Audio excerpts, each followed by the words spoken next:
El día de hoy hicimos llegar al equipo de la doctora Sheinbaum una propuesta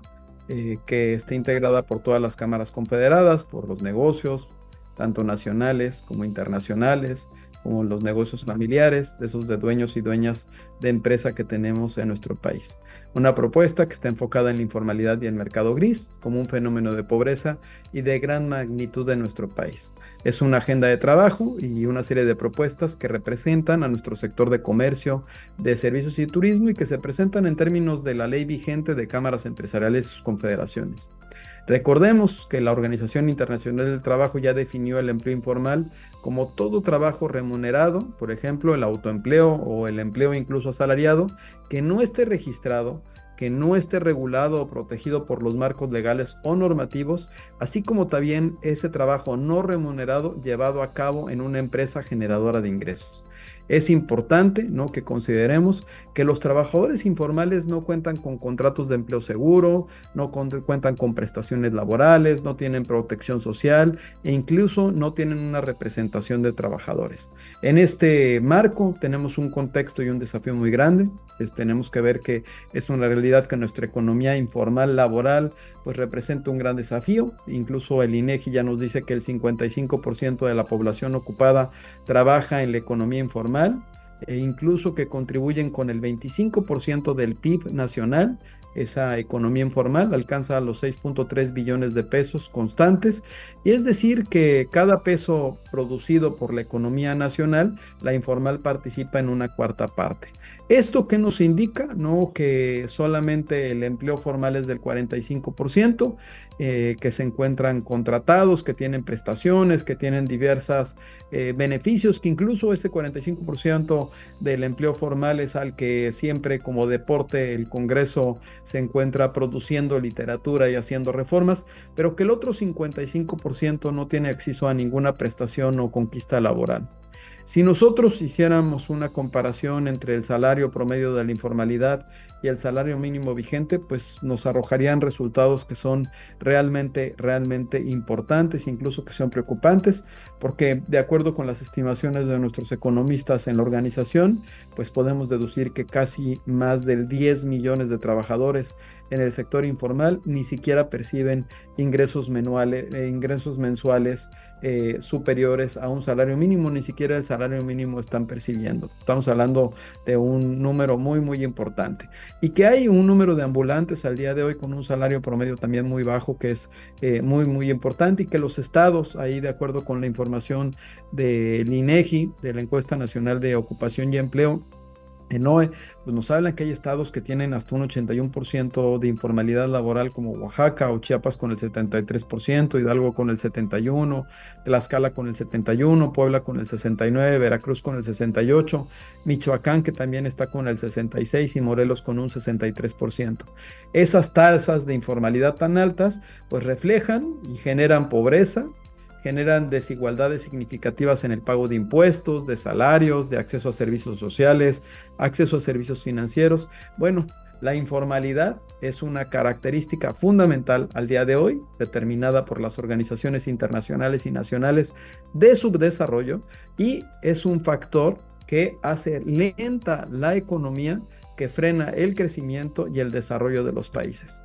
También esa actividad de economía informal tiene un impacto directo en la federación, en la inversión y en el crecimiento. Recordemos que los negocios, o sea, cómo se integra el presupuesto de egresos y de ingresos de nuestra federación, pues es muy claro que se identifica de tres componentes. El primero, que tiene que ver con los negocios y con las empresas que generan la economía, que cubren los impuestos, los aprovechamientos, las cuotas, los derechos. Esto representa el 54.5% del total de los recursos presupuestarios. El segundo es el que generan las empresas del Estado, que representa más o menos el 31.5% del presupuesto. Y el tercero, que es el endeudamiento que contrata el gobierno, que representó un 14%. Bueno, si nosotros vemos ese presupuesto, nos podemos dar cuenta que cómo se integra con lo que se genera, con lo que se ingresa, y pues podemos ver que en ese presupuesto, si nosotros lográramos que esa economía informal se incorporara, pues podríamos reducir de manera sustancial la contratación de deuda que cada año hace el gobierno federal. Ahí es importante, ¿no?, que visualicemos que no nada más es una cuestión económica, sino también es una cuestión social. Y hay factores que se presentan en este estudio que se está entregando, en los cuales uno de ellos pues tiene que ver con esa sobreregulación, con los datos que nos arrojan ya al día de hoy en cuanto a los negocios que tratan de emprender, que tienen una sobreregulación, que tienen una dificultad para darse de alta, para cumplir con los permisos, que hay permisos y licencias que se encuentran tanto en el marco federal, estatal y municipal, que se llaman de forma distinta, pero son lo mismo, y que nos toman tiempo de verdad lograr darnos de alta ante Hacienda, que nos toma tiempo lograr cumplir con nuestros compromisos tributarios y regulatorios para poder fortalecer nuestra economía. Es ahí donde este estudio también refleja en qué proporción se crean negocios, en qué proporción desaparecen los negocios, y eso nos lleva, todos estos datos, a tener una agenda de propuestas que deriva de nuestras comisiones consultivas nacionales, a través de las propuestas de las cámaras empresariales confederadas, de nuestros afiliados, que son grandes empresas nacionales y transnacionales, de los negocios familiares, en donde se abordan de manera exclusiva una agenda nacional de mejora de las condiciones laborales del empleo informal, del impacto de la economía informal en el consumidor y la competitividad en 10 grandes ejes, en los cuales cada uno tiene un desarrollo transversal e independiente, pero que en su totalidad hablan de un ecosistema vinculado con este tipo de economía. El primero tiene que ser, por supuesto, número uno, una simplificación de trámites, en donde se puede implementar una ventanilla única universal para la constitución de empresas con un número o un plazo máximo de 24 horas, en donde se reduzca la sobreregulación que fomenta la informalidad, donde se facilite la formalización de nuevos negocios, donde se consideren trámites multianuales en los municipios y en los estados, en los 3 órdenes de gobierno, donde se identifiquen permisos que en los 3 niveles de gobierno se requieren cumplir, pero que en muchos casos son repetitivos y solo cambia el nombre entre unos y otros, y donde se simplifique la declaración de impuestos. Como segundo eje, incentivar el desarrollo de la economía familiar, es decir, que se establezcan reducciones de porcentajes sustanciales en el pago de impuestos durante los años de inicio, de incubación de este tipo de negocios, que puedan operar esos negocios familiares, esas personas físicas con actividad empresarial. Ese incentivo a nivel global ha sido crucial para equilibrar la ecuación del costo-beneficio para los nuevos negocios y reducir la tasa de cierres, que es muy alta. Como tercer eje, un acceso a servicios financieros y mercados. Es donde se facilite el acceso a servicios financieros, a mercados, infraestructura, tecnología, especialmente para los negocios familiares, para los micro, pequeñas y medianas empresas. Estas representan el 99.8% del total de las empresas en México, generan el 72% del empleo remunerado.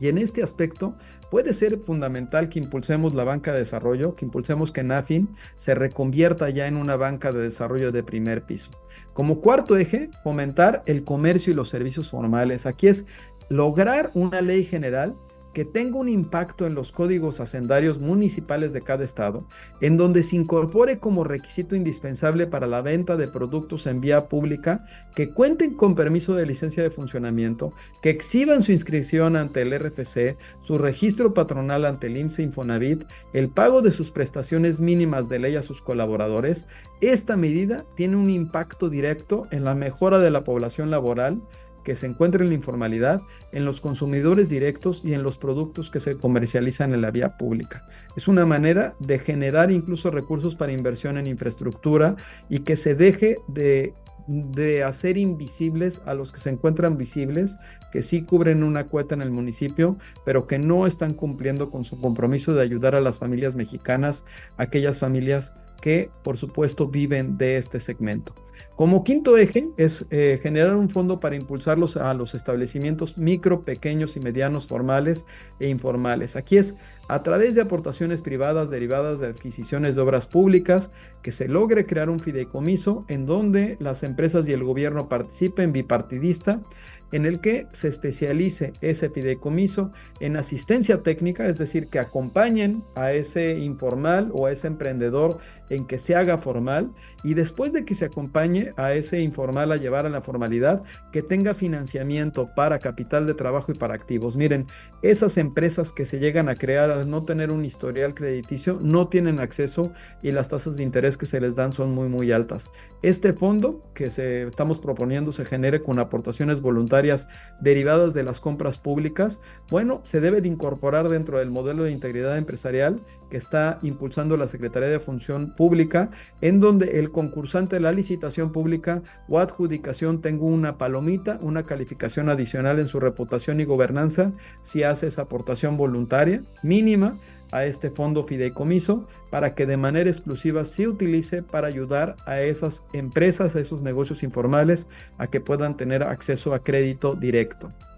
Bueno, como sexto punto, políticas públicas efectivas, es decir, que los líderes de negocios promuevan políticas públicas que sean efectivas, que apoyen el desarrollo y la transición de las empresas de la informalidad a la formalidad. Aquí se incluye una mejora de la gobernanza, un clima de negocios apto y la creación de un marco legislativo y normativo que sea apropiado. Como séptimo punto, aquí está el séptimo, tenemos nosotros un seguro de desempleo. Es la propuesta de que se dé un impulso a ese seguro de desempleo para los trabajadores del sector formal, donde se establezca un monto determinado del salario mínimo por un plazo máximo que establecemos o proponemos que sea de 6 meses, ya será algo que se evalúe, en donde se pueda fortalecer la seguridad y la estabilidad que otorga la economía formal. Como octavo punto, la colaboración internacional, es decir, que se fortalezcan los lazos económicos con Estados Unidos, por supuesto, con Estados Unidos de América, mediante acuerdos de cooperación para fomentar un comercio, un turismo, una inversión, así como los recientes y renovados cámaras de comercio que están en México, estas cámaras binacionales que ya forman parte de nuestra economía. Fortalecer, por supuesto, como noveno punto, la economía digital. Esto es un sinónimo de economía nacional. Aquí hay una serie de agenda que se está compartiendo de manera paralela, en donde las herramientas digitales, así como las buenas prácticas del comercio electrónico, pueden ayudarnos a proteger los intereses de los consumidores, pero también de los negocios, de los artesanos, de los exportadores. Como décimo punto, implementar e incrementar la educación, la capacitación y la productividad de los emprendedores y profesionistas, de los trabajadores. Es decir, que durante su vida activa, durante este periodo que pudieran tener de desempleo, puedan desarrollar sus competencias laborales para que se adecuen a los cambios de las necesidades del mercado laboral, a las nuevas tecnologías, y amplíen sus opciones para la permanencia y el crecimiento. Es muy importante que se llegue a fortalecer estas herramientas de desarrollo de capital humano para que el perfil de esos profesionistas, de esas personas que tienen un oficio, vaya de acuerdo con el ecosistema laboral y con las vocaciones de las entidades. Vemos que esta agenda que se está presentando al equipo de transición de la doctora Sheinbaum, pues tiene como principal objetivo formalizar la economía, en donde va a ser crucial para construir una nación que sea más equitativa, más próspera, en donde se pretende facilitar la creación de nuevos negocios y empresas, y también se pretende fortalecer la economía, en donde al integrar a más trabajadores y empresas al sector formal, vamos a generar una economía que por supuesto no distorsione la economía actualmente. Finalmente, reiteramos nuestra voluntad de las cámaras confederadas, de esas 257 cámaras, de los 4.8 millones de negocios que representamos legalmente en 1,857 municipios, nuestra voluntad y deseo para que a través del liderazgo de la presidenta Claudia Sheinbaum llevemos un futuro que nos llene de más esperanza y de progreso, en donde cada mexicano pueda disfrutar de los frutos de nuestro trabajo conjunto. Estamos listos para seguir construyendo un México más fuerte, unidos en acciones positivas por uno y por todos.